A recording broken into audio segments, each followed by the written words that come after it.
I, 36F, have been dating Mark, 46M, for 3 years now. We met at a charity event in New York where I was volunteering for a children's education program. I moved to the US from Russia 15 years ago for my master's degree in marketing and ended up staying here after landing a job at a prestigious marketing firm. I started as a junior executive and worked my way up to become a senior marketing director through hard work and dedication. Let me give you some background about how we met and our relationship. That day at the charity event, Mark was there supporting his friend's organization. He wasn't dressed like someone from a wealthy family, just casual jeans and a simple shirt.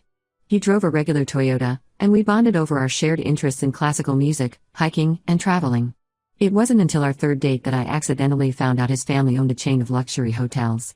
I discovered this when we ran into his father at a restaurant, and he casually mentioned their new hotel opening.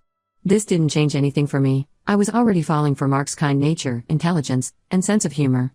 Mark and I got serious pretty quickly. Within 6 months, he introduced me to his family. His mother Martha is a socialite who's heavily involved in charity work, and his father James runs their hotel business. They also have a younger daughter, Sarah, who works in the family business. Initially, everything seemed perfect. Martha would invite me to their summer house in the Hamptons, and we'd spend weekends together.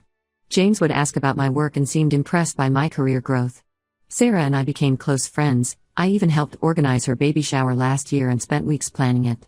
I put in genuine effort to be part of their lives. I attended all family events, helped Martha with her charity functions, and even used my marketing expertise to help Sarah with some hotel promotions. I never asked for payment or recognition for any of this. I did it because I thought I was becoming part of the family. Mark and I have been talking about marriage for the past 6 months.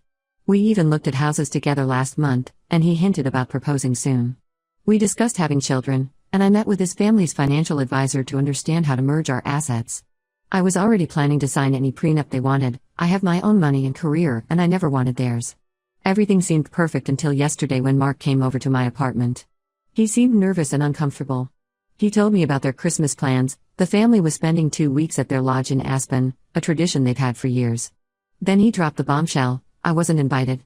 When I asked why, he hesitated before telling me that his parents think I'm just after their money. Their reasons completely shocked me. Apparently, they grew suspicious because I always compliment their houses and ask questions about their business. They think I'm too interested in their lifestyle and properties. They brought up that I'm from Russia and younger than Mark, suggesting I must be looking for a wealthy American husband. Martha told Mark she's seen too many cases of foreign women marrying rich men for green cards and money. They even mentioned that I dress too well for my salary and must be trying to fit into their wealthy lifestyle. The worst part wasn't even their accusations, it was Mark's reaction. Instead of defending me, he said he understands their concerns. He suggested we spend Christmas apart this year to give his family some space to process their feelings. When I got upset and started crying, he said I was overreacting and that it's just one holiday.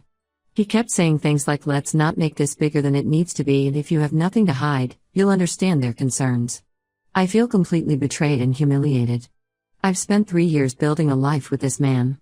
I have my own career that I built from scratch, my own apartment in Manhattan that I bought with my savings, and I've never asked Mark or his family for a single penny. Yet they've reduced me to a stereotype, the Russian woman looking for a rich American man. What hurts most is that Mark, who knows me better than anyone, who knows how hard I've worked for everything I have, didn't stand up for me. I haven't spoken to Mark since yesterday. He's been texting me saying we should talk when things calm down, but I don't know what to say. How do you move forward in a relationship when your partner's family sees you as a gold digger, and your partner doesn't have the backbone to defend you? I keep thinking about all the times I spent with his family. Was Martha judging me when I helped her organize her charity gala? Was James analyzing my intentions when I gave suggestions for their hotel marketing? Was Sarah pretending to be my friend while discussing my possible motives with her family? Were all those warm family moments fake? Did they always see me as an opportunist trying to infiltrate their wealthy world? Right now, I'm seriously considering ending this relationship. If Mark won't stand up for me now, will he ever? Am I supposed to spend the rest of my life trying to prove my love is genuine to people who have already decided I'm a gold digger? And how can I marry into a family that has such a low opinion of me? But 3 years is a long time to just throw away. Should I try to prove them wrong? Or should I just walk away with my dignity intact? I need advice from people who aren't emotionally invested in this situation. Am I overreacting, or is this the red flag I can't ignore? Update 1: I had to come back to update you guys because things have gotten way more complicated than I imagined. First, I want to thank everyone who commented on my last post.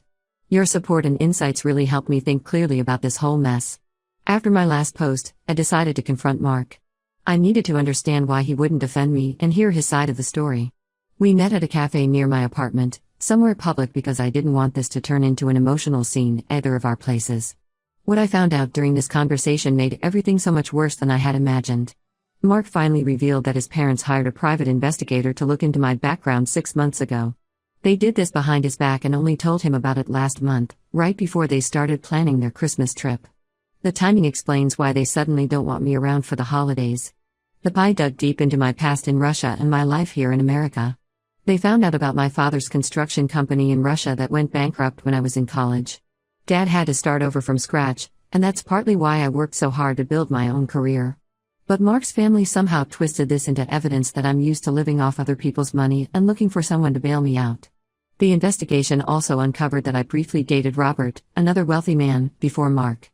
It was a 3-month relationship that ended because we wanted different things in life. To Mark's family, this wasn't just a normal dating experience, it was proof that I specifically target rich men. What really got me angry was how they invaded my financial privacy. The PI got hold of my credit history and found out about my credit card debt from my early days in America. When I first started my career, I had to put everything on credit cards: rent, food, work clothes. I also send money to my parents in Russia every few months to help with my mother's medical bills. His parents saw all of this as proof that I'm financially irresponsible and looking for a wealthy husband to solve my problems. When I asked Mark why he kept quiet about this investigation for a whole month, his answer shocked me. He said he was trying to protect me. But then he admitted something that broke my heart. When his parents first showed him the PI's report, he started having doubts too. That's why he's been acting distant lately and why he didn't fight harder for me to come to Aspen. He actually started believing their twisted interpretation of my life. I sat there speechless. This man, who I shared my life with for 3 years, who knew all my struggles and achievements, had been secretly doubting me for a month based on a PI's report instead of talking to me directly. He let his parents violate my privacy and didn't say a word. Even worse, he admitted that he and Sarah had been discussing my spending habits, analyzing everything from the brands I wear to the restaurants I suggest for dates. The conversation took an even uglier turn when I brought up the fact that I never asked him or his family for money. His response? "Not yet, but my parents think you're playing the long game." He said this with such casualness, like it was completely normal to assume your girlfriend of 3 years is running some long con on your family. I was done at that point. 3 years of love and trust, destroyed by paranoid assumptions and prejudice. The worst part was realizing that Mark wasn't the man I thought he was. He didn't just fail to defend me, he actually started believing these horrible things about me. After our talk, I went home and looked through all our photos together. Every memory now feels poisoned. Those family dinners at their mansion, vacations on their yacht, celebrations at their country club, they were probably just opportunities for them to scrutinize me. I remembered how Martha always asked about my job and seemed so interested in my career progress. Now I realize she was probably just checking if I was really employed where I claimed to be. The next day, Sarah called me. She tried to justify their actions by telling me about their past experiences with gold diggers. Apparently, their cousin married a woman who tried to take half their family business in the divorce. Sarah said they were just trying to protect their family assets, and that if I really loved Mark, I would understand their concerns and cooperate with their investigation. I hung up on her. I don't need to prove my love to people who hired a PI to investigate me like I'm some kind of criminal. I texted Mark that I needed space to think. He responded with a long message about how much he loves me but needs to be sure about my intentions before going against his family. That message made my decision clear. I'm done. I don't want to be with someone who needs proof of my love while giving me no trust in return. I haven't replied to his message yet, but I plan to end things officially when I feel strong enough to face him again. His family may think I'm after their money, but they just showed me that all their wealth couldn't buy them basic human decency or respect for others. I'd rather be alone than be with someone who lets their family treat me like a criminal just because of where I come from. Update 2. I know many of you have been asking for an update, so here it is. The past month has been a complete roller coaster, and I discovered things that made me realize I dodged a major bullet with Mark and his family. Their true colors came out in ways I never expected. After my last update, I sent Mark a clear message ending our relationship. I was direct and told him I couldn't be with someone who didn't trust me and allowed his family to treat me like a criminal. Instead of accepting my decision, he started showing up at my workplace with expensive flowers and gifts. He would wait outside my office, trying to catch me during lunch breaks. He kept saying he made a huge mistake and wanted to fix things. This sudden change in his behavior seemed strange. Just weeks ago he was doubting my intentions, and now he was desperate to get me back. Last week, I found out the real reason behind his desperate attempts to reconcile. One of my friends, Anna, works at a law firm that handles some business for Mark's family's hotel chain. She told me something that made everything click. Apparently, Mark's family business was going through a major merger with a Russian hotel chain called Volkov Hotels. They needed someone who understood both American and Russian business culture to help with the negotiations and smooth things over with the Russian executives. Mark's father had been asking about my background in their family discussions, not because he was worried about me being a gold digger, but because he wanted to use my connections and knowledge for their business deal. The whole PI investigation was probably more about checking my business background than my personal life. They wanted to know if I had useful connections in Russia. This made me look back at certain conversations in a completely new light. I remembered how James, Mark's father, always asked detailed questions about my father's construction business in Russia and my connections there. He wanted to know which cities we operated in and who our clients were. At the time, I thought he was just being friendly and interested in my background. Now I realize he was mining me for information and contacts. The final confirmation came from Emily, Martha's personal assistant of 5 years, who reached out to me after quitting her job. She told me that the family had actually planned to offer me a position in their company after the wedding. They specifically wanted someone they could trust who understood Russian business culture, and marriage would have ensured my loyalty to the family. Emily overheard many conversations about this plan in their house. When I confronted Mark about this, he tried to spin it as a positive thing. He said his parents had actually grown to respect my business acumen, and this could have been a great opportunity for me to join the family business. He didn't understand why I was upset. In his mind, them wanting to use my background and connections was a compliment. He kept saying things like, "This proves they see your value and we could have built something great together." The irony of the situation is just incredible. They accused me of being a gold digger while they were plotting to use my background and connections for their own gain. They investigated my past looking for proof that I was using Mark, while they were the ones planning to use me all along. The Christmas trip exclusion was probably because they hadn't figured out how to approach me with their business proposal yet. I've blocked Mark's number and all his social media accounts. His sister Sarah tried to reach out again, this time directly with a business proposal about joining their company. I blocked her too. I'm not interested in being anyone's business asset disguised as a family member.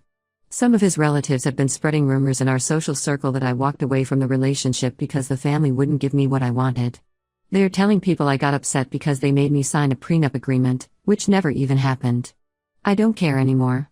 The truth is, what I wanted was genuine love and respect, and clearly, that was never on the table. Looking back, I feel stupid for not seeing their true intentions sooner. But I guess love really does blind you sometimes. At least now I know exactly what kind of people they are, a family who sees relationships as business transactions and people as assets to be acquired. Update 3. I wasn't planning to update again, but something happened that made me want to share this final chapter with you all. Yesterday, I ran into James and Martha at the annual Children's Hospital Charity Gala in New York. This was the first time I'd seen them since everything fell apart. Through my business contacts, I learned that their Russian hotel merger with Volkov Hotels had completely failed. The negotiations broke down due to cultural misunderstandings and communication issues. They lost millions in preliminary investments and legal fees. At the gala, Martha tried to approach me, probably hoping to smooth things over now that they desperately needed someone who understood both cultures. I saw her walking toward me but turned around and walked in the opposite direction. Later that evening, Mark showed up. He'd apparently heard from mutual friends that I would be there. He looked different, stressed and tired. The failure of the Russian deal had hit their business hard. He found me at the bar and started talking about how much he missed me. Then he smoothly transitioned into talking about their business struggles. He told me their international expansion plans were failing one after another. They tried to hire other Russian consultants, but nothing worked out. He hinted that there might still be a place for me in their company if I was interested. The way he phrased it was almost comical. "Mom and Dad realize now that they misjudged you. They see your true value." He even suggested we could start over, this time with his family's full approval and support. When I didn't respond positively, he mentioned that the salary would be more than generous. I just laughed. 6 months ago, they thought I was a gold digger trying to get their money. They hired a PI to investigate me and excluded me from family events. Now they wanted me to help save their business. Their pride had finally taken a backseat to their desperation. The best part? I recently got promoted to Vice President of International Marketing at my firm. We're actually expanding into the luxury hotel market in Eastern Europe, and I'm leading the project. We're already in talks with some of their competitors, including Volkov Hotels. The same company that refused to work with Mark's family is now eager to partner with us. I told Mark that all their money couldn't buy what they really needed: genuine respect and cultural understanding. I also mentioned that I'm bound by my company's non-compete clause, so I couldn't help them even if I wanted to. His face when I said that was priceless. Mark still sends me occasional texts about how his family has changed and learned their lesson. Each time their business faces another setback, I get a message from him. Last week he even suggested that we could keep our relationship separate from business, as if that was ever the real issue. I don't respond to any of his messages. Some people only realize your value when they need something from you. I'm done being undervalued and second-guessed. My time, knowledge, and love are worth more than being someone's backup plan or business strategy. To anyone going through something similar, trust your gut.